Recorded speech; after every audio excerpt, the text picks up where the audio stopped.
하나님의 말씀 이사야 6장 8절에서 13절까지 말씀입니다. 이사야 6장 8절에서 13절까지 말씀. 구약성경 975페이지입니다. 974페이지 교독하겠습니다. 내가 또 주의 목소리를 들으니 주께서 이르시되 내가 누구를 보내며 누가 우리를 위하여 갈꼬 하시니 그때 내가 이르되 내가 여기 있나이다 나를 보내소서 하였더니 여호와께서 이르시되 가서 이 백성에게 이르기를 너희가 듣기는 들어도 깨닫지 못할 것이요 보기는 보아도 알지 못하리라 하여 이 백성의 마음을 둔하게 하며 그들의 귀가 막히고 그들의 눈이 감기게 하라. 염려하건대 그들이 눈으로 보고 귀로 듣고 마음으로 깨닫고 다시 돌아와 고침을 받을까 하노라 하시기로 내가 이르되 주여 어느 때까지니까 하였더니 주께서 대답하시되 성읍들은 황폐하여 주민이 없으며 가옥들에게는 사람이 없고 이 토지는 황폐하게 되며 여호와께서 사람들을 멀리 옮기셔서 이 땅 가운데에 황폐한 곳이 많을 때까지니라. 그 중에 10분의 1이 아직 남아있을지라도 이것도 황폐하게 될 것이나 밤나무와 상수리나무가 배임을 당하여도 그 그루터기는 남아있는 것 같이 거룩한 시가 이 땅의 그루터기니라 하시더라. 아멘. 오늘의 찬양, 오늘 은혜 받을 말씀의 제목은 거룩한 시 그루터기입니다. 영어 속담에 Every cloud has a silver lining이라는 그런 말이 있습니다. 이것을 번역하면은 모든 구름에는 한 줄기 은빛이 있다라는 그런 뜻입니다. 이렇게만 보면 무슨 의미인지 잘 모르겠지만 이를 해석하면 여기 클라우드 즉 구름은 비를 몰고 다니는 먹구름을 의미하는데 이는 보통 긍정적인 의미보다는 어려움이나 고난을 의미하게 되죠. 구름이 끼면 우리 마음도 침울해지죠. 그래서 이것은 고난이나 어려움을 가리켜 말합니다. 하지만 이런 구름 반대편에는 실버 라이닝 즉 은빛으로 빛나는 모습이 있다라는 것입니다. 이를 해석하면 모든 구름의 뒤편은 은빛으로 빛난다라는 그런 뜻인데 괴로움이나 어려움, 고난 뒤에는 반드시 기쁨이 있다라는 그런 의미입니다. 이처럼 우리 삶에 아무리 힘들고 어려운 일이 오더라도 긍정적인 측면이 있다. 그래서 어두움이 있으면 반드시 밝은 미래가 있다라는 것을 가르쳐 말씀합니다. 이제 제가 어릴 때는 기차를 타고 터널을 지날 때는 기차 안에 조명이 굉장히 어두웠습니다. 그래서 터널을 지날 때는 굉장히 좀 소리도 많이 들렸고 그때는 KTX 없었는 시기였지만 그래서 제가 처음으로 영천에서 부산으로 7살 때 처음으로 부산에 온 적이 있었는데 밀양쯤 와서 보니까 터널을 지나 굉장히 길더라고요. 그런데 그 터널 지날 때 조명이 굉장히 어두웠습니다. 그 당시만 해도. 근데 가도 끝이 안 보이는데 그러나 결국은 끝이 나오죠. 그렇습니다. 지금은 곳곳에 터널이 굉장히 긴 곳들이 참 많습니다. 우리가 고속도로를 타고 포항 쪽으로 가도 그렇게 긴 터널이 있고 요즘 새로 난 밀양으로 가는 고속도로에 보면 그렇게 긴 터널이 많다고 합니다. 저기 전철, KTX 전철 지나가는 우리 그 기찻길에는요, 저 노포동에서 양정까지, 부산 양정까지 무려 20km가 넘는 그런 터널이 있다고 하죠. 우리나라에서 제일 긴 터널이라고 하는데, 자, 이렇게 긴 터널을 지나갈 때 우리는, 언제 끝이 오나? 라고 하지만은, 그러나 반드시 그 끝이 있다는 것을 우리에게 보여주는 거죠. 그래서 우리가 어렵고 힘든 그런 터널의 시간을 지날지라도 우리는 반드시 그 끝은 있다라는 그 사실을 우리는 믿고 살아가야 되는 것입니다. 오늘 이야기는 하나님이 이사야 선지자를 부르신 그 사건을 다루고 있는데 이렇게 하나님께서 하나님의 사람들을 부르실 때 그것을 소명이라 그렇게 말을 합니다. 이 소명이란 하나님의 특별한 목적을 위해서 부름받는 것을 말하는데 이사야는 주전 8세기의 선지자로 히스기야 왕에게 주로 말씀을 전개했던 그런 선지자였습니다. 그래서 이 선지자는 반드시 하나님의 부르심이 있어야 된다는 거죠. 대다수 목회자들은 어느 시기에 하나님의 부르심을 다 경험합니다. 그래서 그런 말 드렸죠. 전에 제가 여러 번 말씀드렸는데 우리 신학교에 가면은 하나님의 부르심 때문이 아니라 육신의 부모님 때문에 신학교에 온 사람들이 많다라는 겁니다. 하늘에 계시는 하나님의 부르심을 잊고 신학교에 와야 되는데 그 아버지가 목사님이니까 너도 신학을 해라. 이렇게 해가지고 그렇게 할 신학교 온 사람이 참 많았습니다. 그런데 저는 제 아들도 목회자지만 저는 아들이 절대 그렇게 이야기 안 했습니다. 우리 아이들은 한사코 신학교를 안 간다고 그렇게 완강하게 이야기했어요. 어느 순간에 하나님의 부르심을 통해서 그렇게 안 가려고 완강하게 거절하던 그가 하나님 앞에 부름받고 신학교에 들어가서 이제는 목사가 되었다는 것입니다. 그렇습니다. 그때나 지금이나 하나님의 사역자는 반드시 이 소명의 은혜를 경험해야 된다라는 것입니다. 우시야 왕이 죽던 해에 이사야 선지자가 하나님의 성전에 나왔을 때에 하나님이 이사야 선지자를 부르셨는데 이사야는 그때 다음과 같이 자신의 죄를 고백합니다. 5절 말씀을 봅니다. 그때에 내가 말하되 화로다 나여 망하게 되었도다. 나는 입술이 부정한 사람이요 나는 입술이 부정한 백성 중에 거주하면서 만군의 여호와이신 왕을 배웠음이로다 하였더라. 이 이사야 선지자는 하나님이 부르셨을 때에 자신의 죄를 깨닫게 되었고 자기가 죽임을 당하기에 합당한 죄인이라 라고 그렇게 하나님 앞에 고백을 했습니다. 그렇게 이사야 선지자가 죄를 고백하고 나자 하나님은 제단에 있는 숯불을 부젓가락으로 집어서 이사야의 입술에 닿게 하였습니다.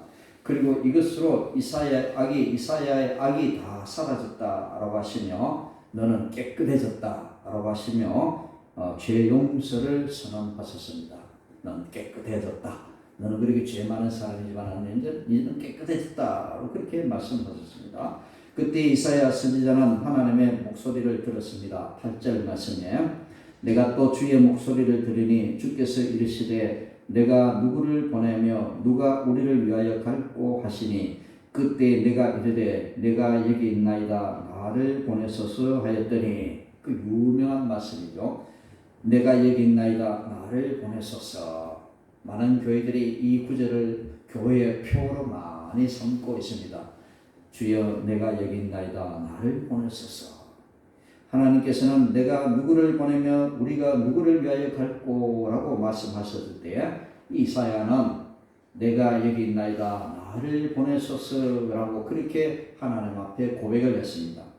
이사야는 자신의 죄를 고백하고 죄 용서함을 받은 후에 하나님의 부르심에 응답했습니다. 이 이사야의 부르심은 모세나 예레미야의 경우와는 조금 차이가 납니다. 모세와 예레미야는 하나님께 부름받을 때 저는 못합니다. 저도 내가 입이 뻣뻣한 사람이고 못해요 이렇게 했던 사람. 근데 이사야는 당당하게 주여 내가 여기 있나이다 나를 보내소서 그렇게 당당하게 이야기합니다. 사람들 다 성격이 다 다르죠. 네, 그렇습니다. 어떤 사람은 나서서 뭔가를 하려고 하는 거죠. 그래서 학교에서도 반장 선거할 때 내가 한번 나가봐야 되겠다라고 하는 사람이 있는가 하면 늘 하지 않으려고 그렇게 몸을 도사리는 그런 사람도 있습니다. 교회 안에도 그렇습니다. 집사와 장로가 되기 위해서 낯선 사람이 있는가 하면 조용하게 자기는 저는 부족해서 아무것도 할 수 없어요. 그런 사람이 있습니다. 이렇게 차이가 날 수 있는데 이 이사야의 부르심은 모세나 예레미야의 경우와는 조금 차이가 있습니다. 어린아이가 같습니다. 저는 입이 뻣뻣합니다. 어린아이라서 저는 말도 하지 못합니다. 이렇게 할 때에 하나님 그를 부르셨다는 거죠. 저도 마찬가지입니다. 저는 도저히 이 앞에 서서 설교를 할 만한 그런 사람이 아니었습니다. 어릴 때는 앞에 나가서 말 한마디도 못했던 그런 성격을 소유했던 사람입니다. 그런데 하나님이 부르시니까 그래서 많이 도살이다 보니까 늦은 나이에 그렇게 신학을 하게 됐다는 거죠. 그렇습니다. 이렇게 이제 우리는 하나님께서 부르실 때에 그런 소극적인 사람도 부르시고 또 적극적인 사람도 부르시고 하나님은 다 부르셔서 하나님 그에게 사명을 맡기시는 그 부르심을 소명이라 그렇게 이야기를 합니다. 이사야 선지자가 사명을 감당하겠다라고 말했을 때 하나님께서는 이사야에게 멋진 일을 좀 맡겼었으면 좋겠는데 하나님은 예상외로 충격적인 임무를 이 이사야에게 맡겼습니다. 그래서 오늘 10절의 말씀에 보니까 9절 말씀에 보니까 여호와께서 이르시되 가서 이 백성에게 이르기를 너희가 듣기는 들어도 깨닫지 못할 것이요 보기는 보아도 알지 못하리라 하여 10절 이 백성의 마음을 둔하게 하며 그들의 귀가 막히고 그들의 눈이 감기게 하라 염려하건대 그들이 눈으로 보고 귀로 듣고 마음으로 깨닫고 다시 돌아와 고침을 받을까 하노라 하시기로 이스라엘 백성들의 마음이 얼마나 강팍했던지 이제는 그들이 깨닫게 되어지면 더 강팍한 사람이 될까 해서 이 이사야에게 주어진 임무가 뭐냐 너는 백성들의 마음을 둔하게 해라 그리고 그들의 귀가 막히게 해라 그들의 눈이 감기게 해라 좀 이런 부정적인 어떤 좀 이렇게 뭔가 이상한 그런 사명을 하나님께서는 이사야에게 맡기셨다라는 것입니다. 그리고 하나님은 장차 다가올 심판의 모습을 이사야 선지자에게 보여주셨습니다. 즉 성읍들은 황폐하고 사람들은 포로로 끌려가고 토지도 황폐하게 되는 암울한 모습을 보여주셨습니다. 그래서 이사야는 기원전 8세기에 살았던 사람인데 이제는 기원전 6세기에 이루어질 바벨론 포로를 이 이사야 선지자를 통해서 미리 하나님이 보여주신 것입니다. 장차 이들이 이스라엘 백성들이 바벨론의 포로가 되어가게 했다. 이 땅은 황폐하고 그래서 이 바벨론이 예루살렘을 공격해 들어오니까 온 예루살렘은 황폐해져 버립니다. 그리고 사람들은 포로로 끌려갑니다. 토지도 황폐하게 되는 이 암울한 모습을 보여줍니다. 더욱이 토지의 10분의 1이 남더라도 결국 이것도 황폐하게 될 것이다 라고 그렇게 말씀을 하셨습니다. 이 모든 것을 하나님은 밤나무와 상수리나무로 비유하셨는데 이 나무가 곧 서 있는 것이 아니라 배임을 당했다 라고 그렇게 말씀을 하셨습니다. 밤나무와 상수리나무 여기는 다 그냥 잎이 피고 쓰러져 있는 것을 다 비어져 있다 이렇게 말합니다. 오늘도 덕기에서 이렇게 차를 타고 얼마나 산이 아름다운지 몰랐습니다.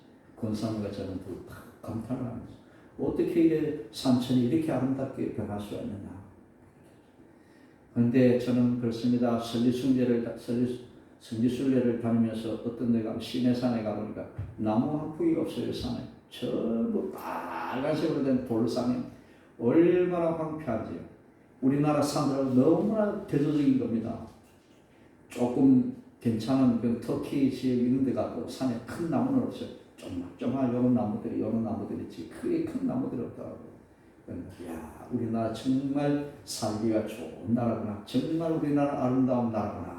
저는 그런 생각을 한 적이 있습니다. 근데 이런 모든 나무들이 다 배임을 당했다. 이 나무는 바로 이스라엘 백성들을 가리켜 말하는데 이 나무는 하나님의 나라 백성들을 상징하는데 여기까지 보면 하나님 나라 백성들의 삶은 너무도 절망적입니다. 자신들이 사는 성읍도 무너지고 사람들은 포로로 끌려가고 더는 열매도 맺을 수 없는 그런 힘든 상황을 맞이했다라는 것입니다. 그렇습니다. 이렇게 어려움과 힘든 상황 속에서 우리는 좌절할 수밖에 없습니다. 여기까지 보면 도무지 일어설 수 있는 희망이 보이지 않습니다. 이제는 끝이구나 하는 절망적인 그런 모습을 보게 되는 것입니다. 하나님의 심판이 너무 가혹하다라고 그렇게 느껴질 수도 있다. 어떻게 이럴 수가 있는가 할 정도로 하나님의 심판이 너무도 가혹합니다. 온 산은 나무가 다 베어서 새빨간 산이 되어버리는 그런 상황을 가리켜 말씀합니다. 그런데 하나님은 이런 어려움과 힘든 상황을 그냥 지켜보고만 계시는 그런 하나님이 아니었다라는 겁니다. 하나님의 심판의 상황에서 좋은 것을 보내주겠다라고 말씀하시면서 13절 하반절에 밤나무와 상수리나무가 뱀을 당하여도 그 그루터기는 남아있는 것 같이 거룩한 씨가 이 땅의 그루터기니라 하시더니 라고 했습니다. 나무는 다 베어버렸지만 뿌리는 없어지지 않았다는 것입니다. 저는 교회 화초를 많이 심어놨는데요. 해마다 이렇게 나무가 죽어 나가는 것을 많이 지켜봤습니다. 그런데 어떤 한 해였을 지난 한 해 보니까 어떤 나무가 다 이렇게 다 죽어 나가고 뿌리만 딱 나오는데 없애려고 하다 혹시나 해서 그냥 뒀습니다. 좀 보기가 싫어 그냥 뒀는데 어느 순간에 봄이 되니까 잎이 하나씩 올라오기 시작했습니다. 그래서 계단에 올라가면 조그만 나무 하나인데 그게 너무나 이뻐가지고 좀 보기는 안 좋아도 그렇게 그것만 보고 얼마나 이쁜지 모릅니다. 우리가 보기 정말 아름답진 않지만 그렇게 살아난 그 모습을 보니까 얼마나 이쁜지 몰라요. 그렇습니다. 이렇게 배임을 당했지만 잎은 나오지 않아 열매는 없지만 그러나 그루터기가 남아있기 때문에 그것이 희망이다라는 것입니다.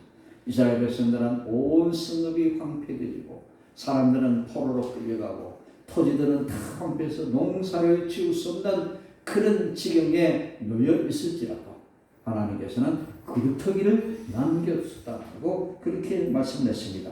하나님은 비록 나무가 비임을 당했어도 나무 전체를 뽑지 않으시고 일부를 남겨주셨다는 겁니다. 일반적으로 나무에는 그루터기가 남습니다. 그루터기는 나무를 베고 난 다음에 아랫동이를 가리키는데 바로 뿌리 부분에 해당되는 것을 말씀합니다. 즉 나무의 밑바탕이나 기초를 의미합니다. 아무리 나무가 비임을 당해도 그루터기가 남아있으면 다시 나무가 울창해질 수 있습니다. 마찬가지로 하나님은 하나님 나라 백성이 죄를 짓고 하나님 보시기에 아름답지 못한 행동을 하더라도 그대로 내버려 두지 아니하시고 하나님 나라의 백성들을 언젠가 회복하시겠다라는 그런 뜻을 가지고 계신다라는 겁니다. 아무리 힘든 상황이 오더라도 하나님은 결코 자기 백성들을 그냥 내버려 두시는 분이 아니심을 여러분들이 아시기를 바랍니다. 그래서 이사야서의 굵은 주제가 뭔가 바로 남은 자들의 신앙입니다. 모든 것이 다 희망이 없어 보이는 그 상황 속에서도 하나님은 거기에 남은 자들을 남겨두셨다라고 했습니다. 우리나라에도 민족적인 아픔을 많이 겪었습니다. 나라를 잃은 서름을 36년 동안 경험을 했습니다. 뒤이어 6.25 전쟁의 아픔을 경험했습니다. 그런 극한 어려움 가운데서도 하나님은 이 땅에 그루터기를 남겨두셔서 그 그루터기를 통해서 이 나라와 이 민족이 세계 가운데 강대국이 되어지고 세계 모든 나라의 선교사를 파송하는 선교 대국의 영광을 누리게 되었다라는 것입니다. 곳곳에 십자가가 세워지고 많은 하나님의 백성들을 하나님 부르시고 이 나라가 이제는 신앙의 대국으로 큰 축복을 허락하신 그런 나라가 되었다라는 얼마나 아픔이 많이 있었습니까? 그런 아픔 속에서도 나라를 잃은 그런 아픔 속에서도 하나님은 그 그루터기를 남겨주셔서 그 그루터기를 통해서 이 나라에 이렇게 믿음의 강대국, 신앙의 강대국, 선교의 강대국으로 우뚝 세우실 은혜를 여러분들은 기억하셔야 할 것입니다. 그렇습니다. 얼마나 어려움들이 많았습니까? 얼마나 가난했습니까? 그런 가운데서도 그 힘든 가운데서도 우리 하나님께서는 터널을 지나면 밝은 그 터널 입구를 보듯이 우리는 그 긴 터널 가운데서 희망을 보게 하셨고 그 남은 그루터기를 통해서 이 땅에 싹이 트고 열매가 맺어서 이 땅이 참으로 믿음의 나라로 하나님 크게 축복해 주신 것을 우리는 지켜보고 있는 것입니다. 또한 나무에서 그루터기를 남은 것 같이 거룩한 씨가 남아서 이 땅이 그루터기가 된다라고 그렇게 말씀을 하셨습니다. 그 거룩한 씨가 곧 그루터기다 라고 그렇게 말씀하십니다. 즉 하나님은 하나님 나라 백성들에게 거룩한 씨를 보내주겠다 그렇게 하나님이 약속을 해주셨다. 이사야가 받은 사명은 정말 힘들고 어두운 그런 사명이었지만 그러나 한 가닥 희망을 그에게 줬다. 그건 바로 뭔가 이 이사야 선생님하여 거룩한 씨를 너에게 주시겠다 그렇게 말씀을 하셨던 것입니다. 그래서 이사야 이후에 바빌론의 유대 민족들은 포로가 되어가지만 그런 큰 상황 속에서도 희망을 잃지 않고 다시 그들을 회복시켜 주시겠다. 그 남은 자들의 신앙을 통해서 하나님께서는 이스라엘 민족들의 회복을 이루어 주시겠다라고 약속하신 대로 그대로 이루어 주셨다는 것입니다. 여기서 거룩한 씨는 두 가지 의미가 있습니다. 첫째, 거룩한 씨는 앞으로 장차 이 땅에 오실 예수님을 가리키는 예언의 말씀입니다. 이사야 53장을 보면 여호와의 종이신 분이 오셔서 우리를 위해 죽으신다라고 했는데 거기에 나오는 여호와의 종은 바로 예수 그리스도를 가리켜 말씀하는 겁니다. 예수님이 오시기 전 2700년 전에 이사야 선지자를 통해서 예언을 하셨는데 여러분들 그 예언이 바로 2700년이 지난 다음에 예수님이 이 땅에 오셔서 거룩한 씨의 사명을 받게 되었다라는 것입니다. 여호와의 종이신 예수님께서 씨앗이 되셔서 십자가에 죽으시고 부활하심으로 하나님의 나라가 회복되고 그 열매가 우리같이 믿는 사람들에게 나타나게 되었다라는 것입니다. 예수님이 십자가에 못 박혀 죽으시고 3일 만에 부활하시고 다시 40일을 제자들과 함께 거하시고 승천하신 이후에 10일이 지난 다음에 오순절 성령 강림이 임했습니다. 오순절 성령 강림이 임했을 때에 예수님의 제자들은 그 은사를 받고 이제는 예전에 그런 제자들이 아니었습니다. 그들은 거룩한 시가들, 그들은 거룩한 시 그루터기가 되어서 이제 신약 교회를 이제 일으켜 세우는 데에 귀하게 쓰임받는 여호와의 종의 사명을 감당하게 되었다라는 것입니다. 신약 교회는 이들을 통해서 세워지게 됩니다. 바울과 이제는 베드로와 모든 제자들이 이제는 열방 가운데 나가 복음을 전함으로 이 땅 가운데 이제는 이스라엘 민족들에만 주어진 그 복음이 아니라 온 세계 모든 민족들에게 이 복음이 전해지고 하나님의 나라가 이스라엘 민족들 안에만 있는 것이 아니라 온 세계 가운데 하나님의 나라가 세워지는 놀라운 일들을 이루어가는데 그것이 바로 여호와의 종인 예수님을 통해서 이루어지게 됐다는 것입니다. 두 번째 거룩한 신은 하나님의 나라를 회복시키는 그 사람을 가르쳐 말씀합니다. 이사야서에서 거룩한 신은 여호와의 종에서 끝나는 게 아니라 공동체로 확장이 되는 것을 말씀합니다. 씨앗에서 뿌리가 나오고 줄기와 잎사귀 열매가 차례로 나오는 것처럼 하나님 나라의 백성으로서 나무가 회복된다라는 것을 가르쳐 말씀합니다. 거룩한 씨 때문에 씨들이 나오는데 신약 성경에 보면 예수 그리스도 때문에 신약교회가 나오게 되는 것입니다. 이처럼 거룩한 씨는 하나님 나라 회복의 기초가 되는 그런 존재를 상징하는 표현인 것입니다. 예수님이 거룩한 씨가 되었듯이 예수님의 제자들이 거룩한 씨가 되어졌고 오늘 이 자리에 나와 계시는 저와 여러분들이 거룩한 씨의 사명을 받고 이 땅 가운데 하나님의 나라를 회복하는 일에 귀하게 쓰임받는 우리 모두가 되어야 할 것입니다. 이사야 선지자를 부르신 하나님은 하나님 나라의 백성을 구원할 때에 특별한 방식을 사용하셨습니다. 비록 이사야에게 전망적인 심판의 모습을 보여주셨지만 모든 구름 뒤편에 은빛이 빛나는 것처럼 하나님은 거룩한 씨를 보내주시겠다라고 말씀하셨습니다. 소망이 없어 보이고 더 좋아질 수 없는 그런 상황 속에서도 우리는 절대로 하나님을 포기하면 안 되는 것입니다. 이제는 끝이구나. 나는 죽어야 되겠다. 라는 그 상황 속에서도 우리는 긴 터널 지나면 밝은 터널 입구가 나오듯이 우리는 그 희망을 잃지 말아야 될 것입니다. 희망을 잃는다라고 하는 것은 믿는 사람들의 삶이 아닌 것입니다. 여기서 끝이구나라고 하면 정말 끝이 될 수밖에 없습니다. 그러나 인내하는 자들에게는 반드시 광명의 빛이 찾아오시는 것을 오늘 본문이 우리들에게 분명히 가르쳐주고 있는 것입니다. 하나님을 절대 포기하지 않으시기를 바랍니다. 우리의 삶이 고달프다고 하나님을 포기한다면 하나님은 죽은 하나님이 되어버린 것입니다. 다시 한번 말씀을 정리합니다. 하나님은 회개하며 그분 앞에 나오는 자들에게 은혜를 베푸시고 사명을 맡기십니다. 하나님을 만나고 두려움에 떨던 이사야에게 스람이 나타나 그의 입술에 제단에 핀 숲을 수출되고 그의 죄가 사해졌음을 선언했습니다. 말씀을 전하는 선지자로 부르심을 받는 만큼 무엇보다 입의 정결함이 중요하기 때문인 것입니다. 입이 깨끗해야만이 하나님의 말씀을 바로 전할 수가 있는 것입니다. 숯불을 통해서 하나님께서 이사야의 입을 정결하게 하셨다고 했습니다. 이제는 이사야는 그 입이 정결하게 되어지니까 부족했지만 죄가 많은 사람이었지만 나를 보내소서 내가 여기 있나이다 나를 보내소서 하면서 담대히 주님 앞에 나가 하나님이 주시는 사명을 감당하게 되었던 것입니다. 하나님 앞에서 죄 사함의 은혜를 받고 정결해진 이사야는 부르심에 정원하는 마음으로 즉각 순종을 했습니다.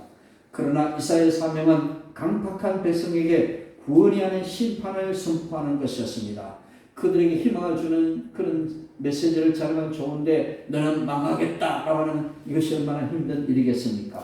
하나님의 심판이 임할 것이다. 이게 얼마나 힘든 말이겠습니까? 사람들에게 환영받지 못하는 길이었음에도 그는 부르심에 전격적으로 헌신을 했습니다. 부르심에 온전히 헌신한 한 사람을 통해서 이 패역한 세대에도 거룩한 씨가 보존될 것이라는 것을 오늘 말씀이 우리들에게 가르쳐주고 있는 것입니다. 그래서 이 하나님의 구속 역사는 이 거룩한 씨를 통해서 중단 없이 이어진다는 사실을 우리는 깨닫게 되어지는 것입니다.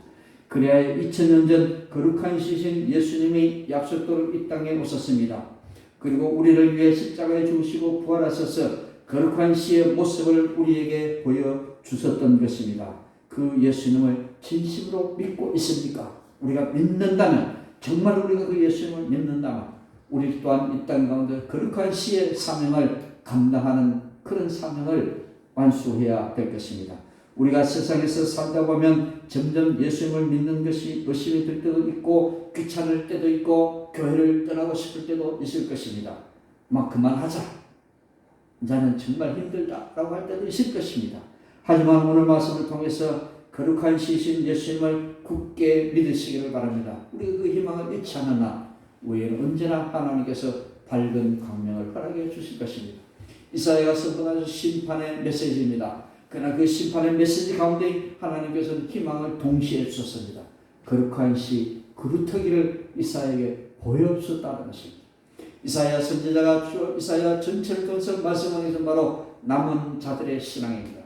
오늘 저와 여러분들도 이 남은 자들의 신앙을 가지고 거룩한 시 그루터기가 되어서 이 땅 가운데 하나님의 나라를 회복하는 데 여러분들이 기하게 쓰임받는 여러분들 되시기를 바랍니다. 교회를 위해서, 이 나라의 민족을 위해서, 사랑하는 가정을 위해서 여러분들이 거룩한 시 그루터기가 되시기를 바랍니다. 나를 통해서 교회가 회복되어지고 나를 통해서 가정이 회복되어지는 이 귀한 일들을 이루어 가시기를 바랍니다.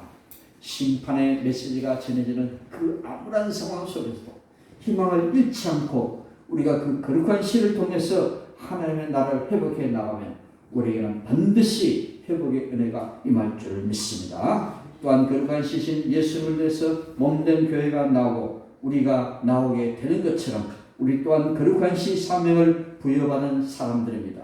황폐해지고 어지러운 세상 속에서 우리가 거룩한 시라라는 사실을 꼭 기억하시고 하나님 나라의 숲을 이룰 수 있도록 예수님을 세상 가운데 전하는 저와 여러분들 되시기를 주님의 이름으로 간절히 축복합니다. 기도하겠습니다. 하나님 감사를 드립니다. 오늘도 오셔서 말씀해 주시고 우리가 암울한 상황 속에서도 희망을 잃지 않도록 오늘도 희망의 메시지를 저들에게 전해주신 하나님 참으로 감사를 드립니다. 이사야를 부르시고 이사야의 입을 통하여 심판의 메시지를 전해주셨지만 그 가운데 거룩한 시 그루터기의 메시지를 전해주시고 그 남은 자들의 신앙을 통하여 이 땅 가운데 하나님의 나라를 회복해 나가는 귀한 소망을 저들에게 허락하신 아버지 하나님 참으로 감사를 드립니다. 2000년 전 이 땅에 예수 그리스도를 보내셔서 거룩한 시의 사명을 감당케 하신 그 하나님, 오늘 제대로 이 사명 주시어 이 땅 가운데 하나님의 나라를 세워가게 하신 하나님, 저희들이 이 사명을 받아 싸우니 잘 감당케 하죠. 이사야처럼 주여 내가 여기 싸우니 나를 보내소서라고 고백하면서 주님 앞에 나가 사명 감당하는 우리 모두가 되게 주께서 도와주시옵소서. 이 나라 민족을 위하여 교회를 위하여 세워진 가정들을 위하여 거룩한 시의 사명을 감당하는 우리 모두가 되게 도와주시옵소서. 모든 것 감사드리며 예수님으로 간절히 기도드립나이다. 아멘. 찬송가 495장 찬송 부르시면서 준비하신 헌금 드리겠습니다. 495장